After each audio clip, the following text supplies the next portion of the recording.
Good afternoon, everybody. This is Anthony Mitchell coming to you again with another edition of the Endzone Club.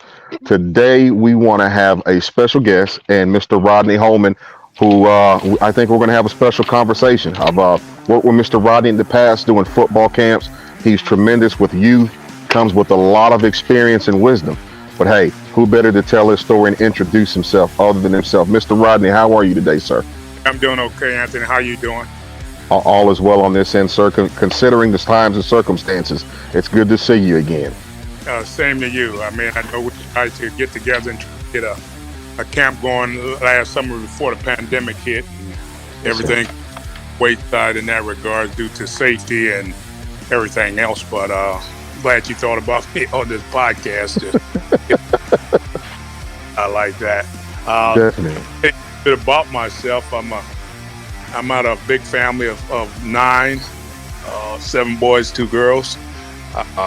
Mom and dad worked hard throughout life and instilled into us the workmanship of doing a good job, whatever you do a good job at.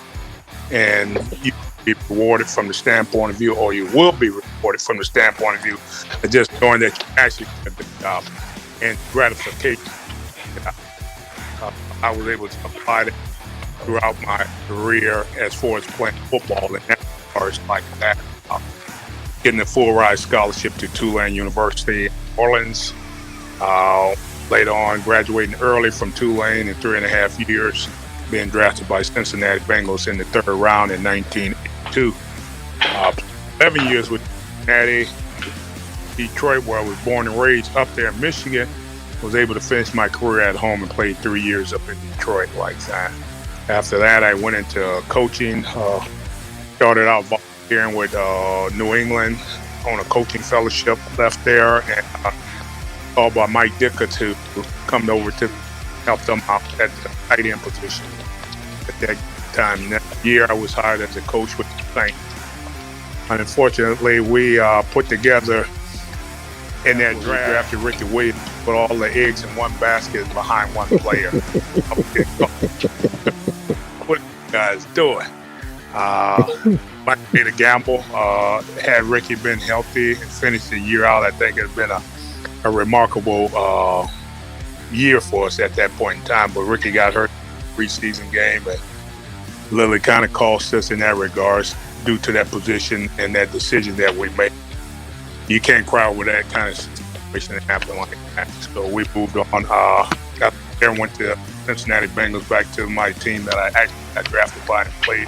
Not played, but actually coached up there 3 years, although with a strength and conditioning aspect like that. So, but one of the guys that invented hammer strength and sold it, strength to life fitness. There. So after that, I left there and went to Southeast a little bit, finished up another degree in supply chain management and business administration. And then I left there. I was just happy at that point in time and got called to go over to a distribution center, Walmart distribution center in Roberts, Indiana. I just happened to interview one of the VP, talk to the supply chain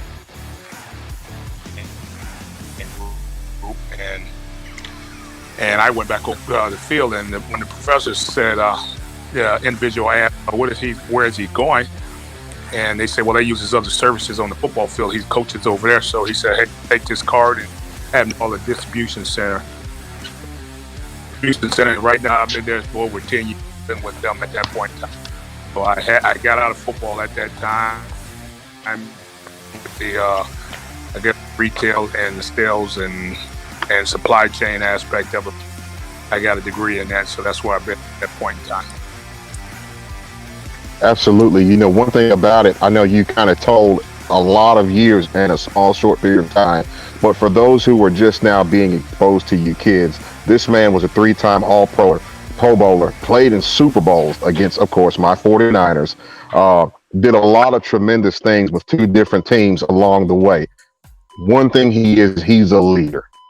Mr. Rodney, I know we're looking at 2 different generations, but I want you, from your perspective, let's talk about leadership. What is a leader to you?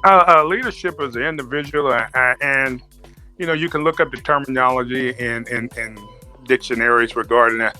It's someone I consider lead by example by doing some of the right things, making the right decisions at that point in time, and his action be the judge of his production at that point in time. Rather it's playing football, rather it's on a assembly line making cars, or rather it's at the grocery store bagging groceries.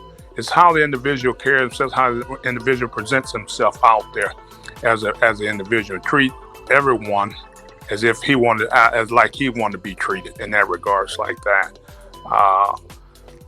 You always use the golden rule. I think most of the kids understand what the golden rule is. You want to be treated the same way as you should exhibit the same thing that you being received. You want to give the same thing back in that regards, like that. So you want to give good product back to an individual and also receive good product. And when I say product, your mannerisms, your upbringing. Most parents, sometimes I think this day and age, we do have a lot of single parents raising children and raising men and boys and girls in that regards, like that. Not to say they can't do it, because I grew up with quite a few people that was raised by single parents and was able to do an outstanding job with it. So it's not the issue of dual parents in the household, is how their upbringing is. Their, I guess as we would call it, their core foundation of how they've been brought up as the parents and so forth and so on. I think that's a very important point, because society has almost taught us that if a kid is born with strikes against them, that they can't be leaders, that they can't rise above the circumstances. Do you believe that regardless of where a child comes from, that he has a chance to rise and become something in their life? He has an opportunity. I say that, and I'd be remiss if I would not say, through the help of God in all of it, placing him number one. I did it when I was growing up. It just so happened my mother kept us going back and forth to church. Football was one of those deals we had an outlet in, but we were kind of made her upset sometimes because our games were on Sunday. We played Little League football. They were all been giving up Sunday. No way, shape, or form did she believe in giving up Sunday to play a sport. And it was shocking because I got her to go to the Super Bowl game, and Dad finally talked her to go, and it was on a Sunday night. But then I got to go to a Monday night game, and we won the game against your opponent, and you're 49 on a Monday night game. So I could literally say that you have to involve God in it. I'm not saying that I think if we look at it from a whole, I think we're trying to rationalize and analyze the religious aspect of it instead of looking at it from a concrete aspect of saying, hey, he created this world in 6 days and we rested on the seventh day. So I think all things are possible with that regards. I think we have to try to get the younger boys and girls to understand that part of it. And I guess we have to start with the parent. Some of them are hard to convince due to some of their upbringing, due to some of the things that have happened in their life struggle that, some don't believe in God. And I'm sorry to say that it's a reality out there in this day and age. Some don't believe in it. And that's not so in that regards. I mean, he made everything possible, and I carry it with me throughout life. And every time I played that sport, it was said, a prayer was said before the game, and its prayer was said after the game from that day. And I keep on doing that. So I keep giving him the opportunity, and he's been blessing me from this day forward. So I think we have to involve him, and it's a must that you involve him. This world is too big and too cruel for you to try to handle it by yourself. And I tell anybody that, rather it's a young child or a full-grown adult, you have to involve him. If you think you can get away without involving him, I'm sorry to say it won't happen. Yeah, you'll get some success in certain things, but you also will get a lot of, as they call, a lot of indecisions, bad decisions made that might lead to some terrible consequences for you or maybe your family, the ones that you're involved in. Awesome. I think you've done a good job of really sharing the spiritual aspect of leadership, because a lot of young people probably don't know how much they need God until they're in that moment when it's time to call on his name. But now is a good time to develop that. So before we go, Mr. Rodney, is there any lasting thoughts, any final words of wisdom you would like to leave with the kids?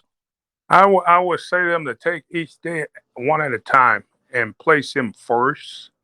Uh, Things that are out there are hard, but I think you can apply and believe in him and ask him to give you that kind of wisdom. Ask him to give you the smarts to adjust, to adapt, to maintain, to accomplish some things in life that you want to accomplish. And he can make it happen for you in that regards if it's in his will for you to happen, or if it's in your will for it to happen like that. But he will give you the positive and the know-how to do it. And you ought to thank him, regardless of the outcome. Thank him from the bottom of your heart of that outcome, whether it's on the top or maybe at the bottom. But it's a learning experience when you're going through that journey. And if you can believe in that, then you shouldn't have that much trouble. But I would say, and I'm not, most people hear that a cliche all the time. Put God first in your life, and think it's just a cliche to someone to say it all the time, but truly it is something you need to put him first in every decision that you make throughout life. And I think he'll guide your path, guide you in the right direction, and make things happen for you if it's there or meant for you to have it. Yes. Awesome. Well, guys, you heard it here first from former All Pro tight end, Mr. Rodney Holman. Mr. Rodney, again, thank you for your time. Thank you for, again, being with us on this grind as we're trying to reach as many youth as we can and give them hope that they've got a future, that whatever journey life takes them on, that God is truly with them and he's got a plan for their life. Until next time, you guys tune in, same time next week. Be blessed.